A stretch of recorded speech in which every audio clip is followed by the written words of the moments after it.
ದಪ್ಪಳಿಸ್ತಾ ಇದೆ.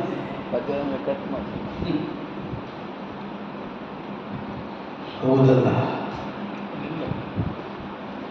ಮಾವನಾದಂತಹ ಶಲ್ಯ ಭೂಪತಿಯ ಸೇನಾಧಿಪತಿತ್ವದಲ್ಲಿ ಈ 18ನೆಯ ದಿನದ ಯುದ್ಧ ಆರಂಭವಾದದ್ದು. ಮಿತ್ರನಾದಂತಹ ಕರ್ಣನ ಅವಸಾನ ಕೇವಲ ನನ್ನನ್ನು ಮಾತ್ರ ಅಧೀನನನ್ನಾಗಿಸಿದ್ದರು. ಕುರುಸೇನೆಯಲ್ಲಿದ್ದ ಸಮಸ್ತರು ಧೃತಿಗೆಡುವಂತಹ ಸನ್ನಿವೇಶವನ್ನು ಸೃಷ್ಟಿಸಿ ಬಹಳ ಭರವಸೆಯನ್ನಿಟ್ಟಿದ್ದು. ಅರ್ಜುನನಿಗೆ ಸರಿತುಲ್ಯನಾಗಿ ಹೋರಾಡುವಂತಹ ಸಾಮರ್ಥ್ಯವನ್ನು ಹೊಂದಿದ್ದು. ಅಂಗಾಧಿಪನಾದಂತಹ ಕರ್ಣನ ಸೇನಾಧಿಪತಿತ್ವ ನಮಗೆ ಗೆಲುವನ್ನು ಒದಗಿಸಿಕೊಡುವಲ್ಲಿ ಪರ್ಯಾಪ್ತವಾಗುತ್ತದೆ ಎಂದು ನಾವು ಭಾವಿಸಿದ್ದೇವೆ. ಆಗ್ತಿತ್ತೋ ಏನು?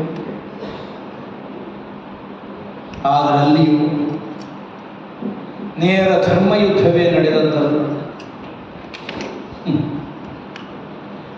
ಗೆಲುವನ್ನು ಹೊಂದುವಂತಹ ಉದ್ದೇಶದಿಂದ ರಣಕ್ಕೆ ವಿಮುಖನಾಗಿದ್ದವನ ಮೇಲೆಯೂ ಅಸ್ತ್ರ ಪ್ರಯೋಗ ಆಗಿತ್ತು. ಬಹಳಷ್ಟು ಒತ್ತಾಸೆಯಿಂದ ಪ್ರಯತ್ನಪೂರ್ವಕವಾಗಿ ಮಾತ್ರೇಶ್ವರನ ಸಾರಥಿತ್ವವನ್ನು ಕರ್ಣನಿಗೆ ನಾನು ಒದಗಿಸಿಕೊಟ್ಟೆ. ಪೂರ್ಣ ಮನಸ್ಸಿನಿಂದ ಅವರೂ ಸಹಕರಿಸದೇ ಇತ್ತು.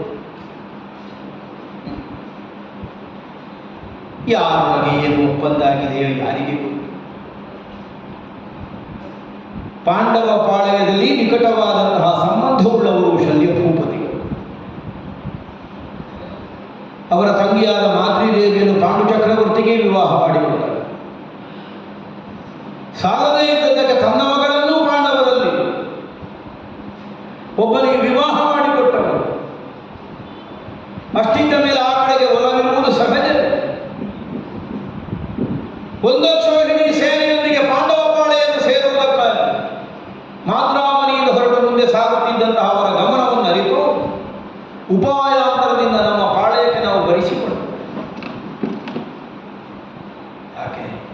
ಬಲಾನ್ವಿತರು ಮಾದ್ರಾಧಿಪತಿ, ಅವರ ಸಹಾಯ ನಮಗೆ ಬೇಕು. ಆದರೆ ಏನು ಮಾಡೋಣ, ನಾವು ನಿರೀಕ್ಷಿಸಿದ ಹಾಗೆ ಆಗಲಿಲ್ಲ. ಬಹುಶಃ ಶಲ್ಯ ಭೂಪತಿಗಳು ನಿರೀಕ್ಷಿಸಿದ್ದು ನಡೆಯಲಿಲ್ಲ. ಅಲ್ಲಿಗೆ ಹೋಗಬೇಕು ಅಂತ ಭಾವಿಸಿದ್ರೆ ಇಲ್ಲಿಗೆ ಬರುವ ಹಾಗಾಗಿ ಮಾತಿಗೆ ಕಟ್ಟು ಹೊಡೆದು ಕೇವಲ ಕೇಳಿದ್ದನ್ನು ಕೊಡುತ್ತೇನೆ ಅನ್ನುವಾಗ ಆಡಿದ ಮಾತಿಗೆ ಕಟ್ಟು ಹೊಡೆದು ನಮ್ಮ ಪಾಳೆಯಕ್ಕೆ ಬಂದರು. ಇದರಿಂದ ಪಾಂಡವ ಪಾಳೆಯದಲ್ಲಿ ಯಾವ ಮಾತಿಗೆ ಕಟ್ಟು ಹೊಡೆದಿದ್ದಾರೆ ಅಂತ ಯಾರಿಗೆ? ಇಲ್ಲಿಗೆ ಮಾತ್ರ ಮಾತಿಗೆ ಕಟ್ಟು ಬಿಡುವ ಬುದ್ಧಿ ಇರುವುದಲ್ಲ, ಅಲ್ಲಿಗೆ ಹೋಗುವಾಗ ಉಂಟಲ್ಲ, ಏನಾದರೂ ಆಗಿರಬೇಕು. ಇಲ್ಲದೇ ಇದ್ದರೆ ಶಲ್ಯ ಭೂಪತಿಯ ಸೂತತ್ವವಿದ್ದರೆ ಕರ್ಣ ಏನೇ ಆಗುತ್ತಿದ್ದನೋ ಏನು. ಅಲ್ಲಿಯೂ ಮೋಸ ನಡೆದು ಇಂದಿನ ದಿನ ಶಲ್ಯ ಭೂಪತಿಗಳೇ ಸೇನಾಧಿಪತಿಗಳಾಗಿ ಸಮರಕ್ಷೇತ್ರವನ್ನು ಪ್ರವೇಶಿಸಿ ಮಧ್ಯಾಹ್ನದ ತನಕವೂ ಬಿರುಸಿನ ಹೋರಾಟ ಮಾಡಿದರು. ತನ್ನ ಸಾಮರ್ಥ್ಯದಿಂದ ವಿಜೃಂಭಿಸಿದರು. ಆದರೆ ಕೊನೆಗೆ ಧರ್ಮರಾಯನಿಂದ ನಾಶ ಆಗಿದೆ. ಗೆಲುವನ್ನು ಕಾಣುವುದಕ್ಕೆ ಅನ್ಯತ್ರ ದಾರಿಯೇ ಇಲ್ಲದೆ ಇದ್ದಂತಹ ಸ್ಥಿತಿಯಲ್ಲಿ ಸ್ವಲ್ಪ ನಮ್ಮ ಮಾವ ಹೋರಾಟವನ್ನು ನಡೆಸಿದರು. ಆಮೇಲೆ ರಣಕ್ಷೇತ್ರದಲ್ಲಿ ನನಗೆದುರಾದಂತಹ ಭೀಮಸೇನನ್ನು ಎದುರಿಸಿ ನಾನು ಹೋರಾಟವನ್ನು ನಡೆಸಿದೆ.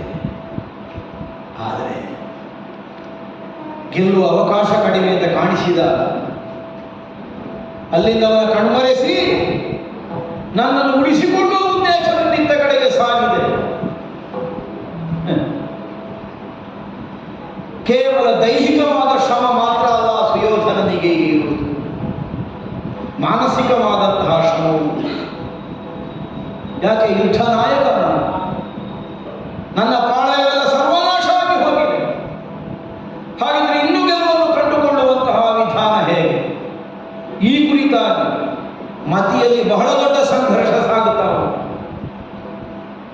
ದೈಹಿಕವಾದಂತಹ ಪರಿಶ್ರಮವು ಅವ್ಯಾಹತವಾದಂತಹ ಹೋರಾಟದ ಮೂಲಕವಾಗಿ ಒದಗಿ ಬಂದಿದೆ. ಆದ್ದರಿಂದಲೇ ಸ್ವಲ್ಪ ವಿಶ್ರಾಂತಿಯನ್ನು ಹೊಂದೋಣ ಅನ್ನುವ ಉದ್ದೇಶದಿಂದ ಭೀಮಸೇನನ ಗದಾಘಾತಕ್ಕೆ ಸಿಲುಕುವ ದೇಹವನ್ನು ಉಳಿಸಿಕೊಳ್ಳುವ ಉದ್ದೇಶದಿಂದ ಹೊರಟನು. ಆದರೆ ಬಹುಶಃ ರಣಕ್ಷೇತ್ರದಲ್ಲಿ ನನ್ನನ್ನು ಹುಡುಕಿ ನನ್ನ ಮೇಲಿನ ಆಕ್ರೋಶದಿಂದ ಬೊಬ್ಬಿಯುವುದಕ್ಕೆ ಮುಂದಾಗಿದ್ದಾನೆ ಆ ಭೀಮ. ಆಡುವ ನುಡಿಗಳು ನನ್ನ ಕರ್ಣಕುಹರವನ್ನು ಪ್ರವೇಶಿಸುತ್ತವೆ.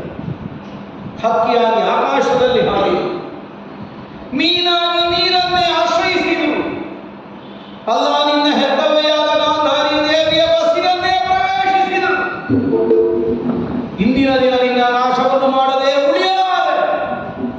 ಹೀಗೆ ಪ್ರತಿಜ್ಞಾಬದ್ಧತೆಯ ನುಡಿಗಳನ್ನು ಘೋಷಿಸುತ್ತಾ ರಣಕ್ಷೇತ್ರದಲ್ಲಿ ವಿಜೃಂಭಿಸುತ್ತಾ ಬರುತ್ತಿರುವ ಆ ಭೀಮನ ಮೂದಲಿಕೆಯ ನುಡಿಗಳು ರಣಕ್ಷೇತ್ರದಿಂದ ನನ್ನನ್ನು ಮತ್ತಷ್ಟು ಮತ್ತಷ್ಟು ದೂರಕ್ಕೆ ಸರಿಸುವುದಕ್ಕೆ ಸಾಧ್ಯ. ಹೌದು, ಪೂರ್ವಾಭಿಮುಖವಾಗಿ ರಣಕ್ಷೇತ್ರದಿಂದ ಹೆಜ್ಜೆಗಳನ್ನು ಊರುತ್ತಾ ಊರುತ್ತಾ ನಾನು ಈ ಕಡೆಗೆ ಸ್ವಲ್ಪ ಬಂದೆ. ಒಂದು ಕ್ಷಣದ ವಿಶ್ರಾಂತಿ ಬೇಕು ಅಂತ ಅನ್ನಿಸಿ ಹೊರಗೆ ಬಂದರೆ ನನ್ನ ಸ್ಥಿತಿಯನ್ನು ನೋಡುವಾಗ ನನಗೆ ಮರುಕ